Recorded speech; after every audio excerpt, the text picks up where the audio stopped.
meldt BNR. Het waren er 7200 tegen 5400 in 2018. Reden is volgens het OM dat er door corona stiller was op de weg. Dat nodigt uit tot harder en gevaarlijker rijden. Bijna 250 keer kreeg iemand een tweede strafpunt. In dat geval moet je opnieuw examen doen. 2 mannen die eind vorige maand meededen aan de avondklokrellen in Eindhoven...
Exciting, isn't it?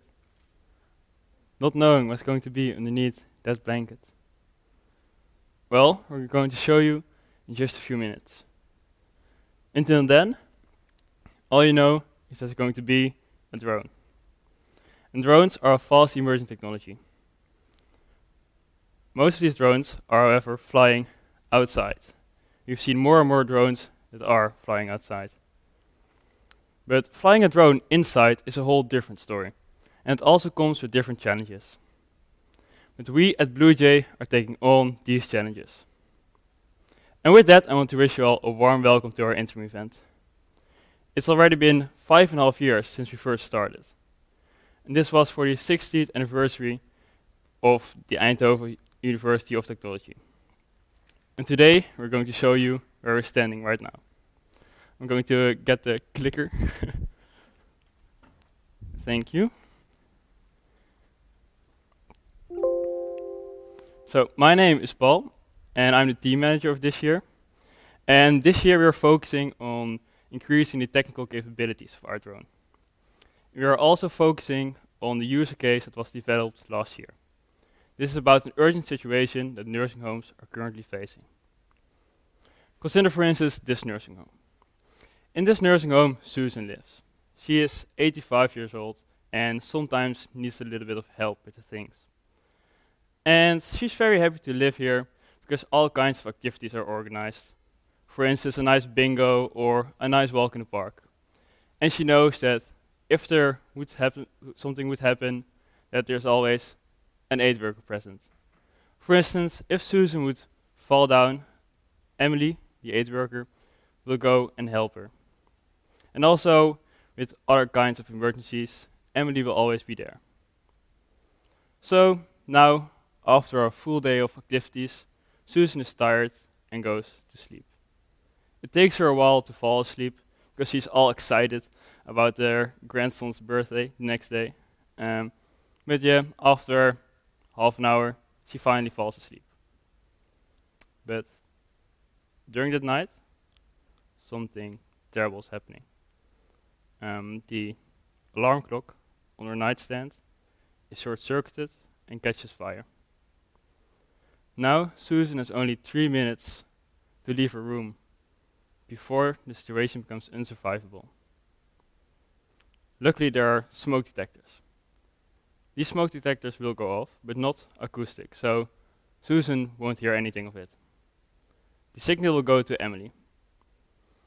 But Emily is on her own, and therefore she's not allowed to go to Susan and guide her out.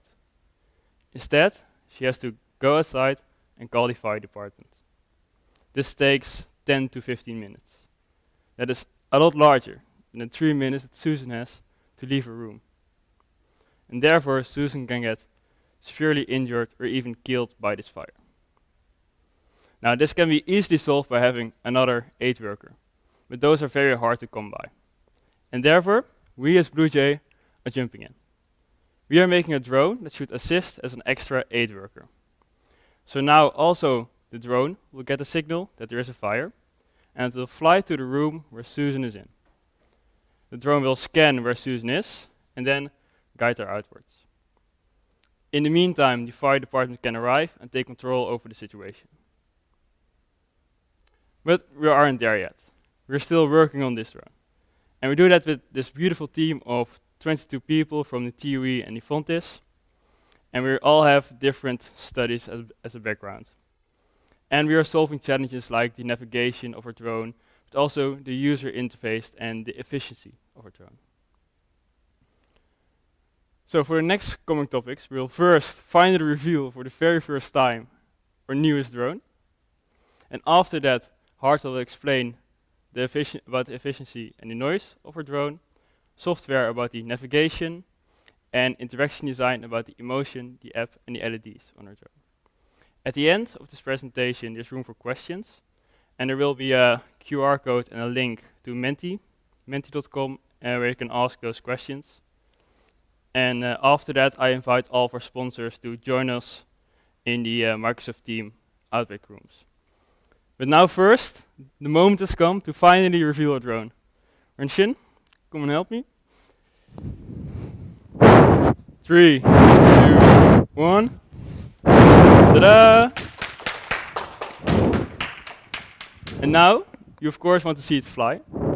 And we have made a video of that. And after that video, Renshin will explain the hardware.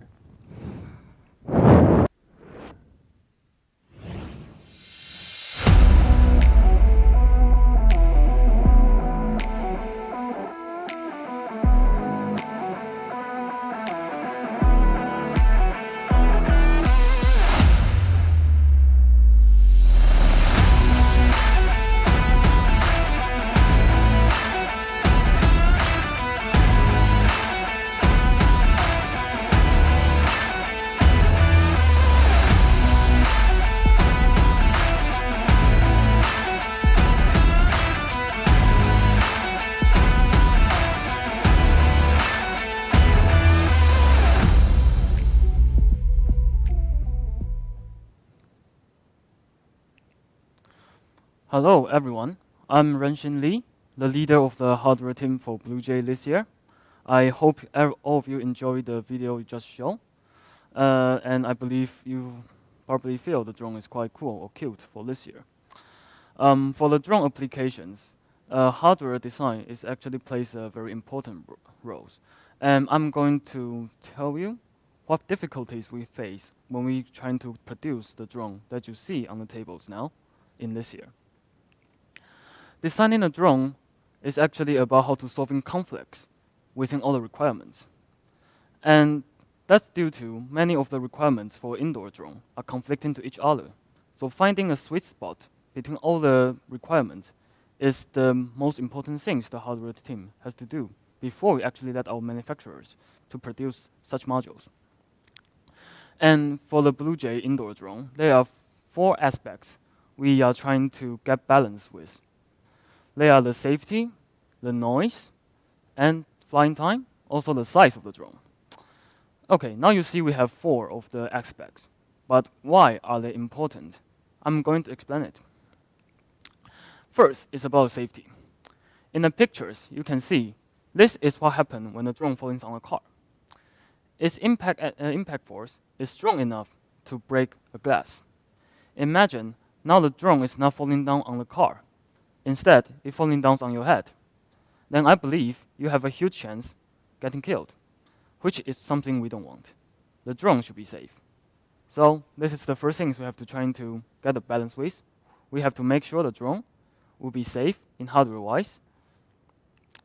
And second is the noise. This is an example about how people react when they are in an environment that has a significant amount of noise. When you are escaping from a firing building, the most important thing is to stay calm, so then you can follow the instructions. But when people are under huge noise, they tend to be nervous. They tend to be more scary. Then in this case, probably the person would destroy the drone before the drone actually helped the person to get out from the building. So that's why noise is also the important rule, one of the most important role of a drone to fly inside. Especially inside a room, you have echo effect, which make your noise even more intense. Next is the flying time. For drones applications, the most difficult things is how to make it have enough or sufficient flying time to do its tasks. For the Bluejay drone, luckily we only have to evacuate people, so we don't have to have a crazy amount of flying time, like an hour or 2 hours. However, something around 5 to 10 minutes are still being needed. Therefore, the flying time will be one of our important aspects. Imagine if you have an electrical car, which can only drive for 5 minutes, and you have to charge for 2 hours, then it won't help you. So, same as a drone, you need to have enough flying time for doing its task. Next is the size of the drone. This thing seems to be obvious, but actually is one of the most important one. Because, let's assume this cute drone in the room now. It can fly for an hour, it has almost no noise, and it's also very safe. Then this is the case when it is trying to enter in the room. It's too big. It's definitely not going to pass the room. Then in this case, this drone is very silent, can fly very long, also very safe. It's not usable. It cannot be used in the conditions we are going to use it. It's completely useless. So how to get all the requirements within the size is the very difficult things to solve when we are designing Bluejay drones. And I'm going to explain why. For having more safety, to make the drone safer, to make the noise lower, or to have longer flying time, the easiest things you can do first is trying to reduce the weight of the drone. Why? First, if your drone is lighter when it falls down, it has less impact energy. So even if it falls down, it's not that likely to kill you.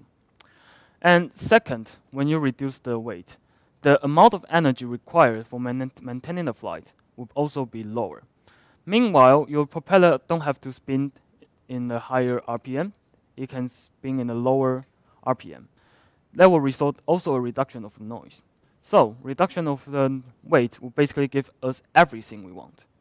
The other things we can do is with the propellers.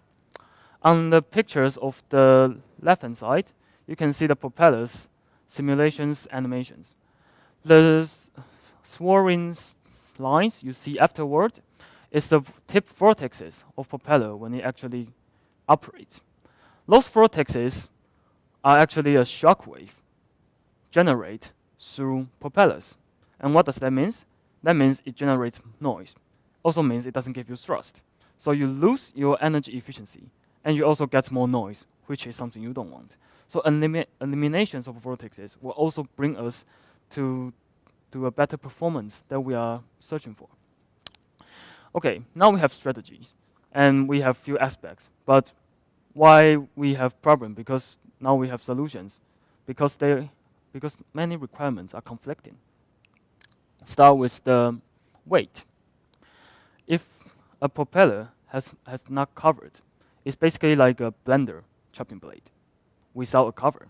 And it can make you bleed easily, just like you see in the pictures, a blade with blood. So, in the Bluejay, we always add a ring on our drone to cover it up, to reduce the chance that people's finger or skin get cut by those propellers. Okay, great, now the drone looks cute. And the other things, we also need sensors, because our drone have to operate smart inside the room. And both of those things result the Bluejay drone you see in the pictures, which is the one they built last year.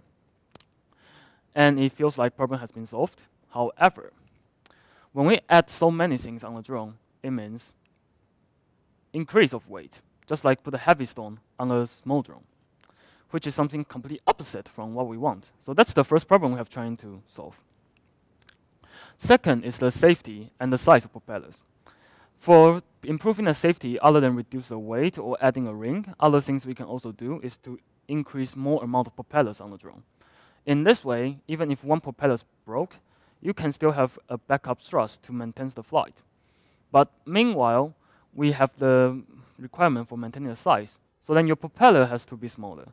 And the smaller propellers usually will result in more noisy and also less efficient operation conditions.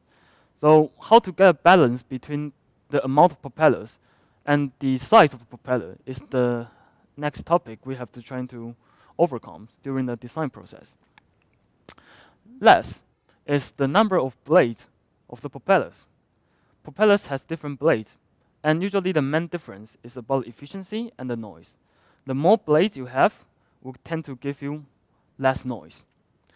But the price of it is you increase the drag of the propeller, so your motor has to optimal power. That means reduction in efficiency, also reduction in flying time. So the third problem we have to solve is trying to get a balance between the noise and efficiency. So now we know the problem. How do we actually solve them? Within 6 months, the things we can do is actually not that much, but we still have 3 main strategies we use. First, we redesign the frame to try to get more weight reduced. Second, we do a test to get the best propeller selections from the propellers that are available. And lastly, we use a ducted fan system. For the weight reductions, what we do, the main changes we do this year is instead of using fully carbon fiber plate, we start to use carbon fiber tubes. They tend to give us more rigidity with less weight, and that results in weight reductions of the drone. And second, for propeller selections, we make a thrust stand you see in the pictures, which tell us the efficiency and the noise in a different operational thrust.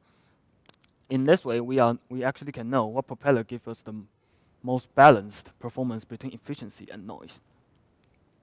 And lastly is the ducted fan you see on the drone, which are those blue stuff. Remember the vortexes on the tips. Those ducts act as a barriers to block those vortexes to form and give us more silent and more efficient performance. Now, let's see the result we've got. First of all, we have the weight reductions. Within the added weight of the duct, extra mapping LiDAR that we add compared to last year, our weight still being under 3 kilograms, which would not happen if we just use the previous drone to do the same additional of the components. So we actually got a weight reduced through this design. And second is the reduction of the noise. From the Bluejay 5.2, you can see the noise is about 90, and the current one is about 80. This is a rough comparison because they are not actually in exact distance. But from this, you can see we got a very intense reduction of the noise. And when we are measuring it, the improvement is between 6 to 10 decibels, depends on the distance we measured. Lastly is the efficiency improvement we got from those ducts. The gray line is the performance of the propeller that we saw the duct. The blue line is the performance of the propellers that we use for last year's drone, which is 8-inch diameter. And with the duct, the performance is the orange line. The higher on the y-axis, the higher efficiency is. And you can see from this graph, when we actually implement the duct, the efficiency of a 5-inch propeller can be almost as efficient as an 8-inch propellers. This is actually a very fascinating finding we got when we produce this drone, because that also means we can save a lot of size, a lot of space when we get in a similar efficiency. So those ducts are actually quite practical in our cases. Okay, now we got the result of the efficiency. We also got the result of the weight reduction. However, there's always a way to make it better. For example, we can try to investigate different propeller setups for future benefit. The picture you see here is a system called coaxial or contra-rotation propeller systems. This system overlaps 2 propellers, which give you a benefit about increasing numbers of propellers without decreasing the diameters. However, the reason why we didn't do it now is if we do it directly, it will increase the noise. Also, the efficiency will get reduced a little bit due to the overlap. So for future, our team would like to investigate more way to avoid the increment of noise and reduction efficiency, meanwhile applying larger propellers as shown in the pictures. And when we are doing the measurement about noise, we realize standardize all the measurements are important, so they are comparable. When we have a comparable data, that also means the hardware team from next year or next year, they can have a standardized method to investigate what is possible, what did they do better, and what can be improved further. This is very beneficial for the sustainability of the team development. And that's it for the hardware design. Next is the video about the software team, and my colleague Job is going to introduce everyone how the software in the Bluejay drone operates this year.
Hello, my name is Job Hendricks and I'm the lead of software this year.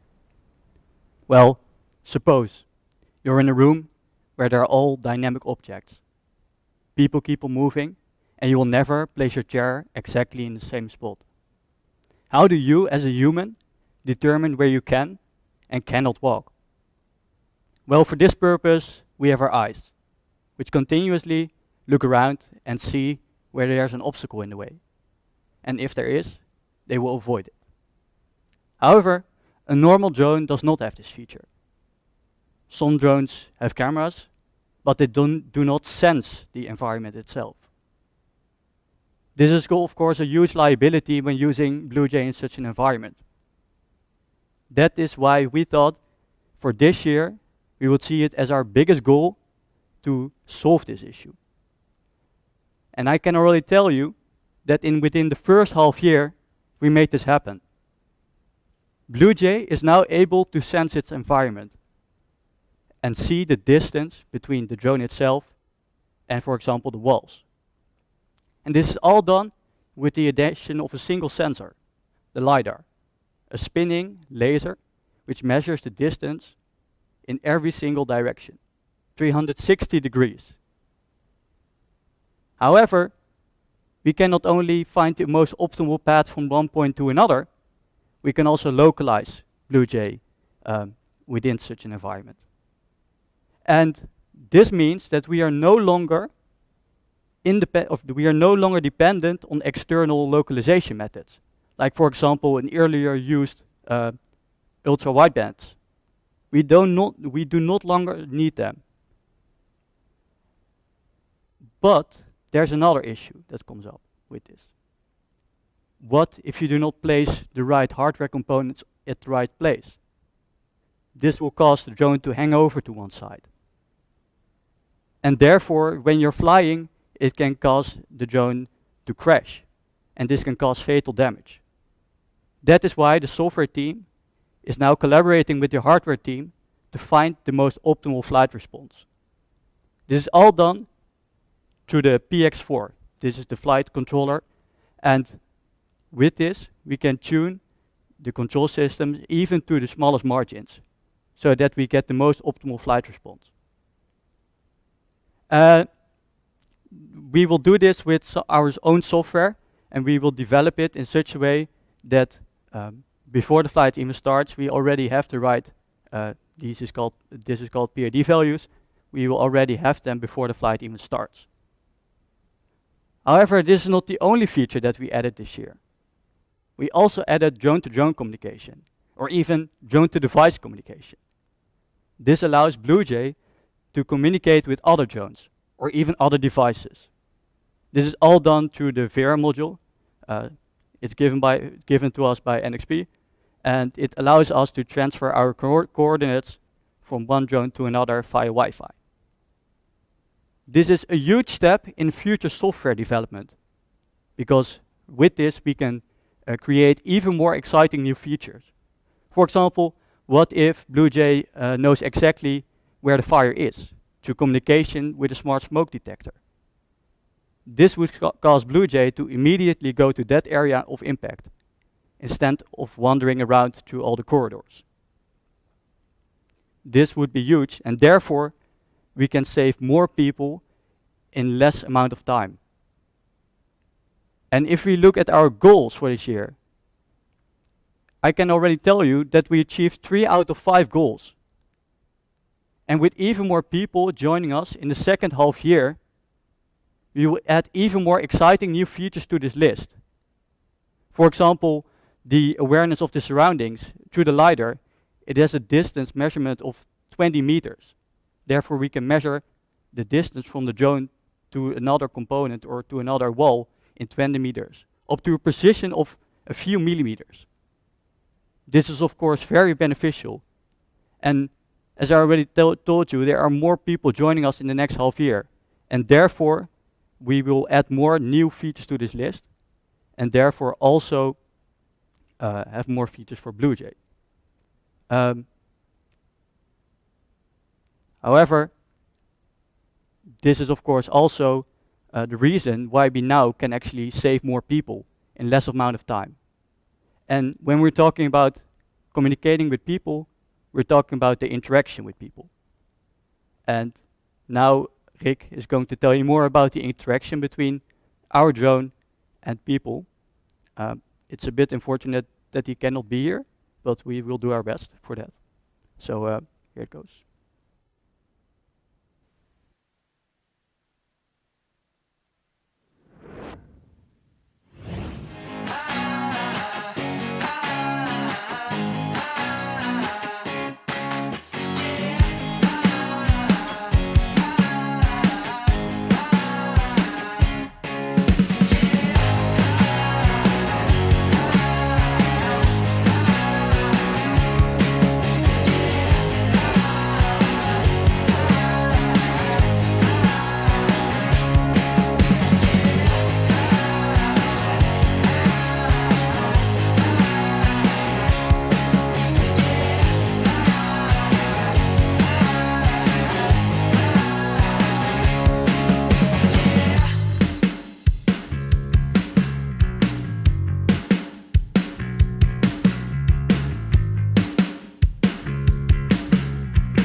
Interactivity.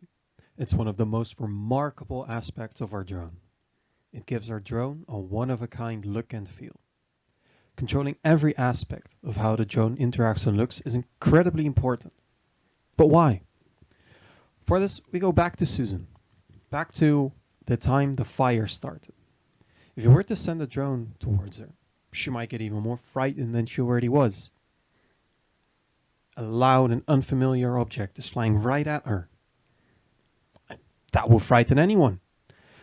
So, to prevent this, we want the users to get familiar with the drone and trust it during high panic situations. We aim to create an emotional connection to help us achieve this bond between human and drone. The drone was already capable of simulating emotions with its built-in screen.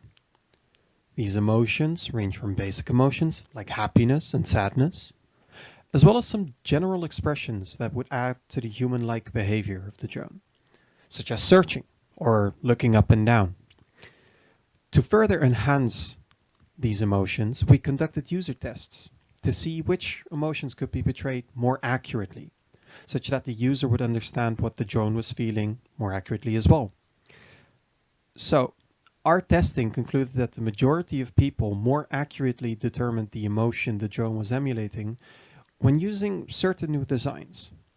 This led to the decision to change the designs of the empathetic and sad response. This is not all the information we got from the user test though. So as of now, which can be seen in these earlier designs, our drone's emotions are still quite different from human emotions. And of course, while it will be impossible to include all the little intricacies of the human face, there's one aspect that would be very fitting nonetheless. So, from the same user tests, we also concluded that adding pupils to the eyes will be incredibly beneficial. According to our testing, adding pupils made the user feel more at ease and also helped in determining to correct emotion more often, especially for responses that included animations, like searching. By adding the pupils, the emotional connection should be further enhanced. But as humans, we don't just jump from one emotion to another. There's motion involved in changing the expression on one's face, which takes time. People don't just change their faces in an instant. That would seem unnatural. So, the same would be the case for something that's emulating these facial expressions, right? So, on top of the changes I already showed you, we also created transition animations between the emotions. By creating a seamless and natural transition between the emotions, changing expressions looks a lot more natural and human-like. To achieve this, the entire coding framework the emotions were based on was overhauled, creating a more stable environment which allowed these transitions to be implemented without much trouble and allowed the code to run a lot more efficiently as well. But the screen isn't the only thing on a drone that can elicit emotion, and it's definitely not the only visual aspect that's important on the drone. The LED strip that encircles the entire drone is likely going to be what people notice first. And as the first point of contact, they need to give off the right expression as well. So, to further enhance the experience of the LEDs, we looked into color theory. We looked into what situations get associated with what color, what mood, but also what color wouldn't interfere with certain afflictions, like color blindness. Well, this research got us where we are right now, where we changed a few of the currently existing configurations such that all of these concerns would be accounted for. For example, searching got changed to a red background with a yellow light circling around, and these contrasting colors really help grab the attention of the user. But it's all fun to have these emotions, but how should we use them? Or rather, how can we use them effectively? Having a drone that can react is amazing, but if it doesn't react in an appropriate manner, it might give off the wrong idea anyway. This is where our emotion response testing comes into play. While this is still in early development, we're going to set up tests to evaluate how the drone should respond to people's emotions. Should it mimic it? Or should it do the exact opposite? Is one emotion enough for this? Or should we react with a sequence of emotions? Together with a nursing home in the area, we plan to test this in the next coming months. However, the residents of the nursing home aren't the only users. We also have the aid workers and the fire department to think about. Aid workers, such as Emily from before. Bluejay needs to be useful for them as well. And since the drone is used in time-sensitive situations, whatever we create for their use needs to be easy and quick. If this is not the case, they might lose a lot of time in the process, or decide not to use the drone's capabilities in the first place, despite its ability to give vital information. As such, an easy user experience is vital. One way of doing this is with our companion app, which gives information about the drone, but is also capable of giving direct commands to it. However, in its current state, it was a little convoluted. So after talking with the fire department, they wanted everything to work with just a single click of a button. With this in mind, we redesigned the app completely whilst maintaining its core functionalities. The app focuses on putting the important information and commands first in an easily digestible format. Other pages of the app also got changed to match this new aesthetic, and are still accessible, though this is optional. This ensures that the fire department can access the information they need as quickly as possible. These were the main topics we worked on the past months, but we're definitely not done yet. We have plenty. These were the main topics we worked on the past months, but we're definitely not done yet. We have plenty of project ideas for the upcoming months, and we'd love to hear your ideas in the upcoming team session to see if they align with ours.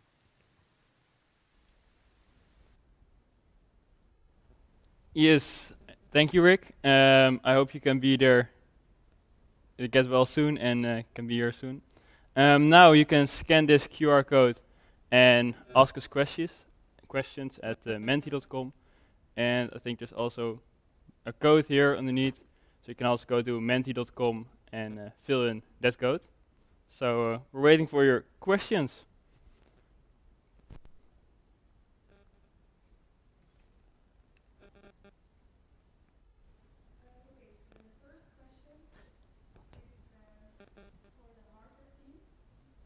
Question is the ring around the drone necessary when there are already ducts around the propellers?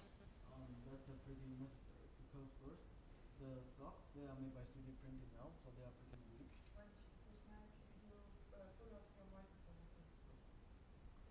Accidentally. Okay, so I believe I can speak now. Okay, so that's pretty necessary to use the ring, even though we have duct, because the duct is not actually that well protected for people, and since they are made by 3D printing, so when there's actually a crash of it happens, it's very likely the duct will break, and then the people still get caught by the propellers. And meanwhile, we don't want the duct actually get damaged. So loss ring not only protects people, but also protects the duct. Since if the ducts broke, our drone will also fly really noisy. Okay, thank you. And then there is a question for the software team. Why is the LiDAR not placed on the bottom of the drone? Does the drone also measure its height from the ground? Yes, so on our drone there are two types of LiDARs. On the bottom there's indeed one, and that measures the height of the drone itself. This is put into our flight manager, as I told you. And there's indeed the other LiDAR, the 360 LiDAR where I talked about. And that's indeed on top, because as you might see on the drone itself, it also has legs. And these legs can also interfere with the LiDAR. And therefore we place it on top of the drone and not underneath it. Thank you. Another question for hardware, I think. Which temperature can the drone handle, and how close to a fire can the drone fly? This part we haven't tested yet, because the operation condition that we have set for now is before the fire in the building actually spread, so it's only operating through a normal temperature. And if for fire prevention, that's the other things we can investigate in future, but for that we also need another manufacturing technique to have materials that can actually prevent fires. Okay, thank you. Then we have a question, I think it's for interaction design, but maybe one of you can answer it. And the question is, how do the people in need know that they have to follow the drone? How does the drone tell this to them? So there are multiple animations for this. For example, in the video that you maybe have seen last year, there's also an animation that it shows the nearest fire exit. And therefore our drone will lead you towards the fire exit with this kind of animation. First of all, it needs to of course attract the person, and afterwards it can show that animation so that it actually can guide you to there. Yes. We're also still looking at speech. That's a little bit difficult because our drone also makes a noise, but that's something we want to develop or want to investigate. Okay, thank you. Then we have another question for hardware, and the question is, how is the drone recharged? The drone currently recharged by plugged out the battery and charged with the battery charger, so we don't have a charging station for it yet. Okay, then for software, how does the drone know to which room it has to go? With the lidar, it only scans the room, right? Yes, that is true. So, as I said, we also are investigating the drone to device communication with smart smoke detectors. Therefore, we can actually see which room there's the fire. But for now, we don't really have any clue where it is. So therefore, Bluejay first scans all the rooms, and then it will find people. So therefore, it will take a very long time. And when we have the drone to device communication connected to the smoke detectors, then it will be very fast.